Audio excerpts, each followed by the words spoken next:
আসসালামু আলাইকুম, স্বাগত জানাই এই ভিডিওতে। সাদিক কায়েম, চোরের খনির তকমা ঘোচাও, সাধুর আস্তানা বানাও, সেলফ সার্ভিস স্টোর দাও। সাদিক কায়েম আমার সামনেই আছে। আশা করি সবাই ভালো আছেন। ঢাকা বিশ্ববিদ্যালয় কেন, কোনো বিশ্ববিদ্যালয় কোনো চুরি করার সাবজেক্ট শেখানো হয় না, পড়ানো হয় না, নাই। পৃথিবীর কোনো জায়গায় নাই, এরকম কোনো সিলেবাস নাই, জানা মতে কোনো সাবজেক্ট নাই যে চুরি, ধর্ষণ, খুন, রাহাজানি, লুটপাট, চাঁদাবাজি, টেকনোলজি শেখায়। এই বাংলাদেশে অপ্রচলিতভাবে ইলেকশন ইঞ্জিনিয়ারিং আছে। রাতের ভোট দিনে, দিনের ভোট রাতে, লুটতরাজের রেওয়াজ আছে। আর সেই প্রেক্ষিতেই আজকের এই ভিডিও। আমি এর আগেও টুকটাক অনেকবার বলছি, আজকে একটা ফুল ফ্লেজেড ভিডিও করতেছি। আমি সাদেক কায়েমের ইনফরমেশনের জন্য বলছি, এই দেশের যাত্রাটা শুরু হয়েছিল চোরের খনি দিয়ে। ইতিহাস ঘেটে দেখো, আমার কথা বিশ্বাস করার কোনো দরকার নাই। তা আমি বলি নাই, আমি কোনো নেতা না। এদেশের নেতারাই বলছে যে সবাই পায় স্বর্ণের খনি আর আমি পাইছি চোরের খনি। আবার বিশ্ব মিডিয়ায় এই দেশটাই ছিল একসময় বটমলেস বাস্কেট। সেই পর্ব পার হয়ে এসে একটা সময় এই দেশের, এখনো মনে হয় সেটা আছে ওখানে বিশেষ বিশেষ জায়গায়, মানে দেশটা আসলে এত এত বৈষম্য এই দেশে, মানুষের সমাজে সবকিছুতে বৈষম্য। আমার একটা ফ্রেন্ড ছিলেন, সিনিয়র, অনেক সিনিয়র, অনেক সিনিয়র, আমার ডাবল সিনিয়র, মানে আমার যা বয়স ওনার তার ডাবল বয়সী। ওল্ড ডিওএসএসে, ওই বনানীতে ওখানে থাকতেন, 1 বিঘার উপরে বাড়ি, অনেক ভালো মানুষ, ধনী মানুষ। তা আমি ওনার বাসায় মাঝে মাঝে গেছি, উনি আমাকে নিয়ে ডিএমএসও, ওই সিএমএসও গেছেন 1-2 বার। খুব ঘনিষ্ঠ বন্ধু ছিল, খুবই ঘনিষ্ঠ বন্ধু। I lost a very good friend. আমার ছেলেটা যখন স্কলাস্টিকায় পড়ে, স্কলাস্টিকা জানেন আপনারা, ইটস এ গুড স্কুল। তো উনি ওই বাইদা ভাই একদিন বলতেছে, বাচ্চা ভর্তি করাবেন নাকি শাহিন স্কুলে, কি প্রসঙ্গে জানি উঠছে। তা আমার স্কলাস্টিকা বাসার কাছে, আমি ধানমন্ডিতে থাকি। তো উনি বললো যে এখানে চলে আসেন মোয়াজ্জেম ভাই। আমি ছোট হলেও আমাকে মোয়াজ্জেম ভাই ডাকতেন। এখানে চলে আসেন, সুবিধা পাবেন। কি সুবিধা পাবেন? দরজা খোলা দিয়ে ঘুমাতে পারবেন। That I believe. এখনো মনে হয় ক্যান্টনমেন্টে দরজা খোলা দিয়ে ঘুমানো যায়, কিন্তু আমার প্রশ্ন, আর সব জায়গায় যায় না কেন? আমার এক আত্মীয়, সে চাকরি করতো ডিফেন্সেই। আমি এর আগেও একবার বলছি, তারা 2-3 বন্ধু থাকতো ওইখানে, এই যে ওইটাকে কি বলে, লুকাসের পিছনে নাখালপাড়া। 2-3 জন থাকতো, কলিগ, এয়ারফোর্সের। তো সার্জেন্ট লেভেলের আর কি, just warrant officer, sorry. So 2-3 জনেই ওয়ারেন্ট অফিসার, কলিগ পাশাপাশি থাকতো। মানিব্যাগ হারাই গেছে মহাখালী বাজারে। সেই মানিব্যাগ 24 ঘন্টার ভিতরে বাসায় দিয়ে গেছে। এটা ওনাদের বেলায় সম্ভব। আবার এই দেশে, এই বিডিআর এর ভিতরে কি ঘটনা ঘটেছে, কি হয়েছে গত 15-20 বছরে, এইগুলো ইতিহাস বলতে গেলে আসলে, আমি যেহেতু একজন বয়স্ক মানুষ, মোটামুটি তো বয়স হয়েছে, আমি লজ্জিত বোধ করি। আমি তো এদেশেরই সন্তান, দেশকে গালিগালাজ করি, বকাঝকা দেই, খারাপ কথা বলি, মন্তব্য করি, কিন্তু ফেলও করি। যাবো কোথায়? যাওয়ার তো কোথাও জায়গা নাই। মরতে চাই এই দেশেই, বিদেশে মরতে চাই না। আমরা কোনো অন্যায় করি নাই, কোনো লুটপাট করি নাই এই দেশের, বরং মাথার ঘাম পায়ে ফেলে বলছি তো 55টা-56টা টিউশনি করেছি। মানে এক পরিবারে 5-6 জনও পড়ছে, তো কিছু তো দিছি ওদেরকে। ইউএন জব করছি, মাল্টিন্যাশনাল কোম্পানিতে, গার্মেন্টসে হাড় ভাঙা খাটনি। রাত্র 3টার সময় যায় ডিনার করো, যাও এখন যাই ডিনার করো। এয়ার হবে, মাল বের করে দিয়া, মাল ঢাকা পাঠাই দিয়া, তারপরে ছুটি রাত 3টায়। যাই হোক, চেষ্টা করছি দেশের জন্য কিছু করার জন্য। এখন তো আর করার বয়স নাই। কিন্তু এই দেশের এই অবস্থার জন্য খুব লজ্জিত বোধ করি। আমি এর আগে টুকটাক সাদিক কায়েমকে বলছি যে টিএসসির এক কোনাতে বলছি তো, এটা তো বটমলেস বাস্কেট ছিল, চোরের খনি দিয়ে যাত্রা শুরু। একটা জাতির পরিবর্তন হয় কিভাবে? পরিবর্তন তো হতে পারে, অসম্ভব তো কিছু না। Something not that fixed. চরিত্র নষ্ট হয়ে গেছে, এটা নষ্টই থাকবে, এটা লুটের রাজত্বই থাকবে। রেজিম চেঞ্জ হয়ে গেছে, মানুষের চরিত্র বদলাতে পারে না, হচ্ছে না। এই দুঃখে এই কথাগুলো বলতেছি। জাস্ট আপনি কল্পনা করেন যে ওই যে ক্যান্টনমেন্টের ভিতরে উত্তরপাড়ায় দরজা খোলা দিয়ে ঘুমানো যাবে, সারা বাংলাদেশের মানুষ যদি দরজা খোলা দিয়ে ঘুমাতে পারত, আমি এই সরকারের পায়ের ভিতরে যে চুমু খাইতাম, এই তারেক রহমানের পায়ের মধ্যে যাইয়া চুমু খাইতাম। আছে হ্যাডাম সে ধরনের একটা চ্যালেঞ্জ নিতে পারবে যে এই দেশের কোনো মানুষের দরজা বন্ধ করে ঘুমাতে হবে না? Tarek Rahman give this assurance. আছে সেই সাহস, আছে সৎ সাহস, আছে সেই ইচ্ছা পোষণ করে, সেই কল্পনা করার মতন মানসিকতা আছে যে আমার এই দেশটাতে, এই সমাজে কোনো মানুষ দরজা দিয়ে ঘুমাবে না। এটা কি অসম্ভব কিছু? সেই প্রসঙ্গেই বলতেছি, আমি সাদেক কায়েমকে বলছিলাম, এই ঢাকা ইউনিভার্সিটির বিভিন্ন হলে আমি একদিন শুধু লেখাপড়া করছি আইবিএতে এবং আমার ইকোনমিক্স ডিপার্টমেন্টে। বহু হলে আমি থেকেছি, সারেফ রহমানে বেশি, সার্জেন্ট জহুরুল হকে SM হলে, ওই শেরে বাংলা হলে, সূর্য সেন হলে খাইছি। তো সমস্যা ছিল সেখানে ওই ডাল খুঁজতে গামছা পরে নামতে হতো আর কি। ফাঁক হওয়ার প্রচলন টুকটাক ছিল, কিন্তু পরবর্তীকালে, এটা তো সেই 90-88 সালের ঘটনা, এর পরবর্তীতে যে এত উন্নতি হয়েছে, এটা তো আসলে আমার কোনো ভাষা নাই এটা বলার। এই রাষ্ট্রের যে এত উন্নতি রাজনীতির, যেহেতু আমি বলছিলাম যেহেতু পরিবর্তন হয়েছে, এরাই পরিবর্তনটা আনছে। কিছু ছেলে পেলে জীবনের বিনিময়, রক্তের বিনিময়, অঙ্গ প্রত্যঙ্গের বিনিময় পরিবর্তন আছে, কিন্তু একদল তো অস্বীকারই করে না, কিছু হয় নাই। এমনি এমনি ওনারা 17 বছর পাহাড়ের চিপায় ছিলেন, হঠাৎ করে আয়সা আল্লাহর হুকুমে নবীর মতন আয়সা, ওই যে 307 যুবকের মতন আয়সা ঘুম ভেঙে গেছে, আয়সা আল্লাহর রহমতে ওনারা ক্ষমতায় এখন তখ্তে হয়েছেন আর কি, শাহী তখ্তে আয়সা হাজির হয়েছেন, মসনদে উপবেশন করছেন। যাই হোক, ওনাদেরকে আমি বলতেছি না কিছু, বলছি তো তারেক রহমানকে, যদি সাহস থাকে, যদি দূরদৃষ্টি থাকে, যদি IQ থাকে, যদি ইচ্ছা থাকে, অন্তত মুখে বলতে পারেন যে আমি এমন একটা সমাজ দিতে চাই যেখানে মানুষের দরজা দিয়ে ঘুমাতে হবে না।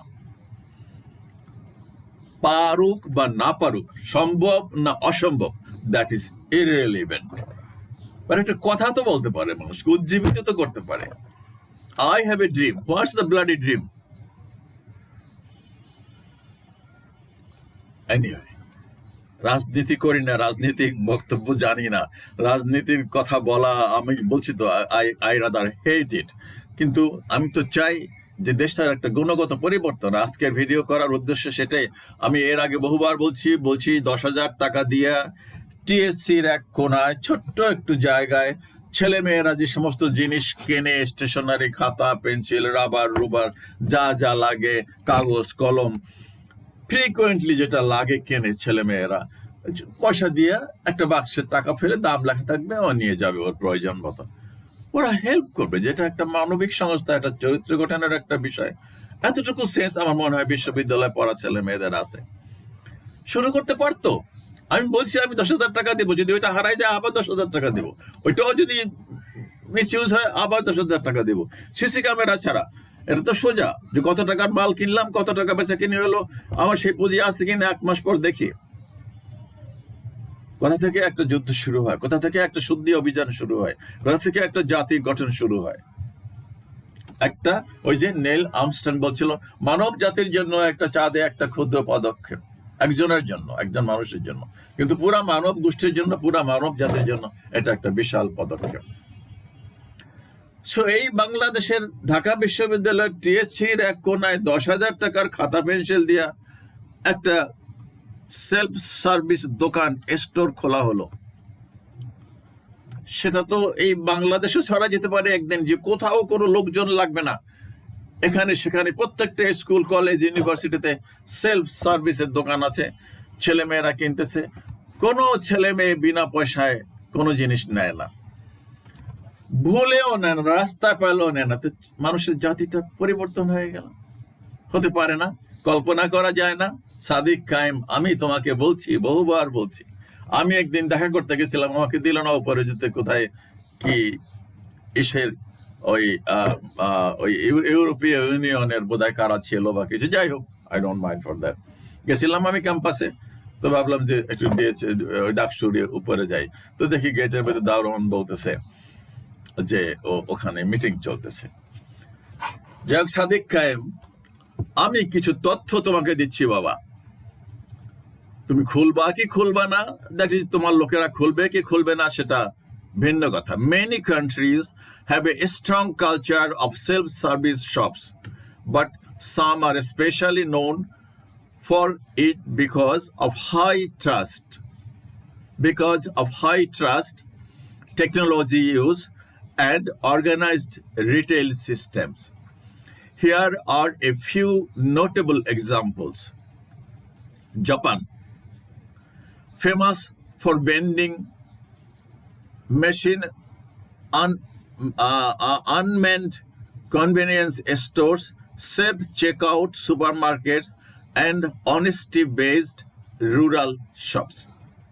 Sweden, very high social trust, many automated and cashless self-service stores operate even in small villages.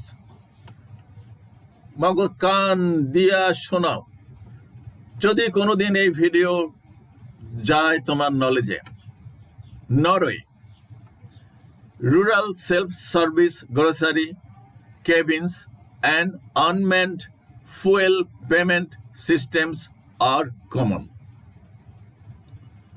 Finland, advanced digital payment systems support many unattended stores. South Korea,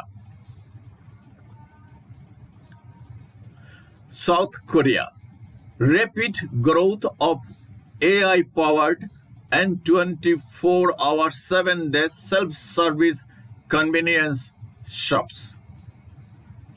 China, huge expansion of automated stores using QR payments and facial recognition. United States, large supermarkets widely use self-checkout systems. Some fully automated stores also exist. Singapore, কাছে আমাদের, highly digital retail environment with cashierless shops. So, if you mean shops where customers take items and pay themselves without staff, then Nordic countries, Nordic মানে ওই যে নরওয়ের ওই দিকে, Scandinavian country, Nordic, অনেকে হয়তো বুঝবে না যে নর্ডিক কান্ট্রির কোনগুলো, যাই হোক, না জানতেও পারে, স্ক্যান্ডিনেভিয়া বলে, নর্ডিক কান্ট্রিজ বলে। আমি ওদের সাথে কাজ করছি, তো আমার ওদের সাথে কাজ করার সৌভাগ্য হয়েছে। বলছি তো 55-60 জাতির সাথে কাজ করার সৌভাগ্য। Nordic countries and Japan are among the strongest examples because of high public trust and discipline. এই সারা চোরের খনির তকমা ঘুষাবার মতন কোনো চিন্তা কি তোমাদের এই নতুন প্রজন্মের মাথায় নাই? আমি জানতে চাই, একবারও কি চিন্তা করতে পারো না যে এই যে লোকটা বলতেছে সাদিক কায়েম, তুমি একটা সেলফ সার্ভিসের স্টোর খোলো, আমি মোয়াজ্জেম উদ্দিন সেন্টু দরকার বোধে 10,000 টাকা পুঁজি দিব, ওইটা হারাই গেলে আবার 10,000 টাকা দিব, ওইটা হারাই গেলে আবার 10,000 টাকা দিব, থার্ড টাইম 10,000 টাকা দিব, তারপরে না হলে নাই। শুরু করা যায় না একটা রেভুলেশন? এই যে রেভলিউশনটা হয়েছিল ছোট ছোট দাবি নিয়ে, তো কয়েকজন রাস্তায় রাস্তায় মিছিল করতে করতেই তো রেভলিউশনটা হয়েছিল, জুলাই বিপ্লবটা হয়েছিল। এইভাবেই তো হয়, একটা দুইটা কথা দিয়েই তো শুরু হয় ঝগড়া, একটা কথা দুইটা দিয়েই তো শুরু হয় যুদ্ধ, তো একটা কথা দিয়েই শুরু হয়। তো এই রেভলিউশনটা, এই সেলফ সার্ভিস স্টোর খোলার এই রেভলিউশনটা জাতীয় চরিত্র মেরামত করা, ওরা রাষ্ট্র মেরামত করবে, বিপ্লব করছে রাষ্ট্র মেরামত করবা। এখন মেরামত যত আলকাতরা দাও, আলকাতরা চেনো, আলকাতরা দাও ওই যে তক্তার ফাঁক দিয়ে পড়ে যায়, তক্তার ফাঁক তো আগে বন্ধ করে, তক্তা তো গেছে ফাঁক হইয়া, এই জাতির তক্তা ফাঁক হয়ে গেছে, আলকাতরা দিলেও বন্ধ হয় না। আগে ওইটা তক্তাগুলো ঠিক করতে হবে।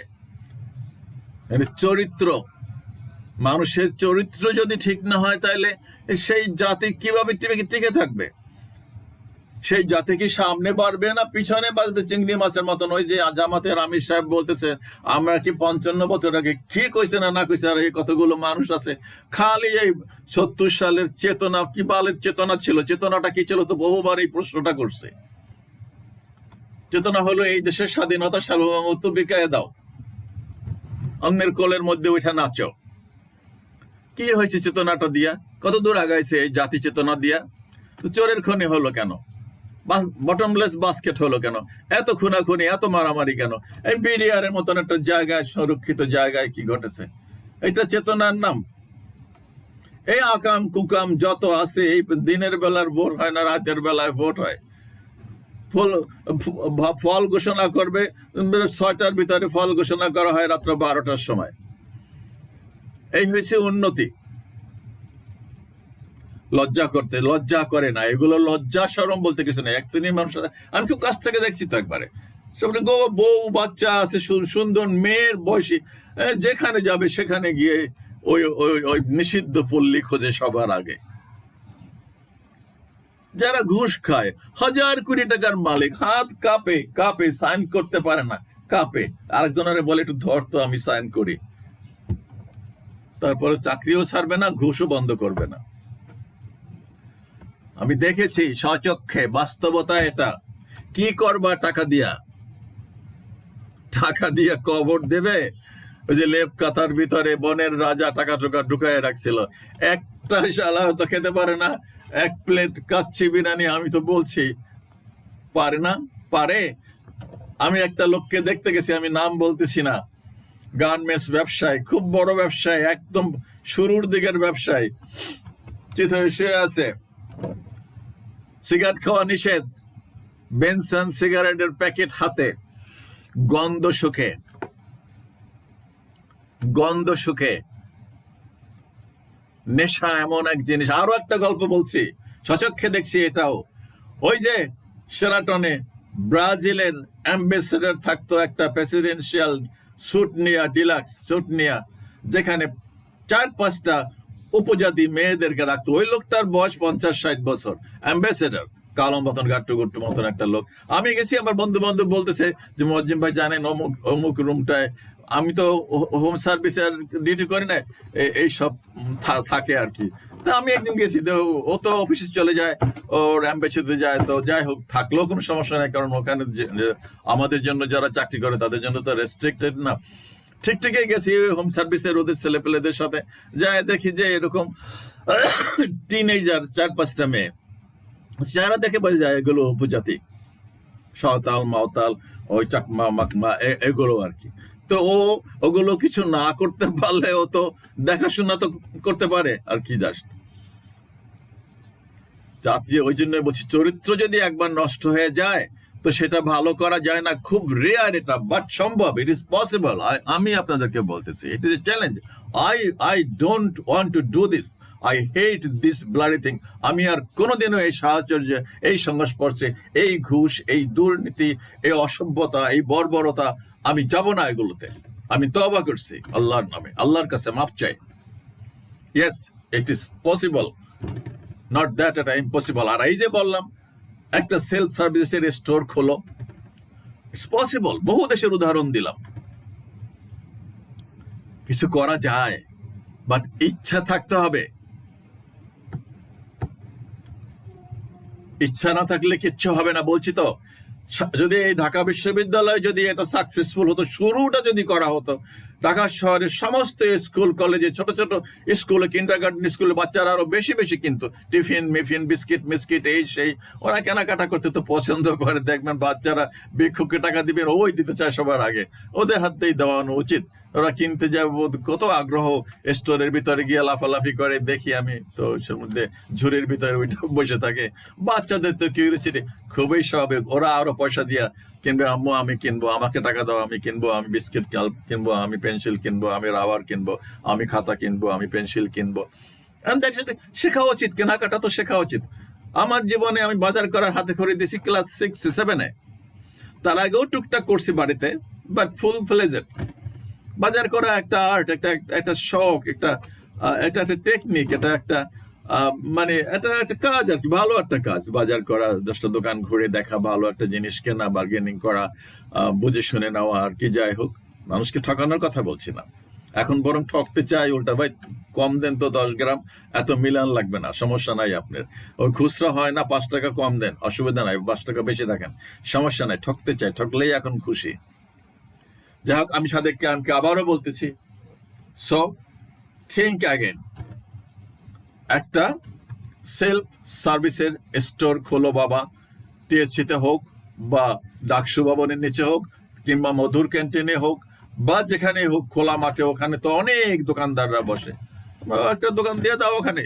দেখো যে এই বিশ্ববিদ্যালয় এলাকায় যারা আসে বা বিশ্ববিদ্যালয়ের ছেলে মেয়েরা কতটা সৎ চরিত্রবান, তারা টাকা দিয়ে একটা পেন্সিল নেয়, টাকা দিয়ে একটা খাতা নেয়, টাকা দিয়ে এক প্যাকেট বিস্কিট নেয় কি নেয় না, কত পার্সেন্ট লস যায়, কত পার্সেন্ট টাকা আসে। ওকে, অনুরোধ রাখতেছি বিনয়ের সাথে। আল্লাহ হাফেজ, সালাম আলাইকুম।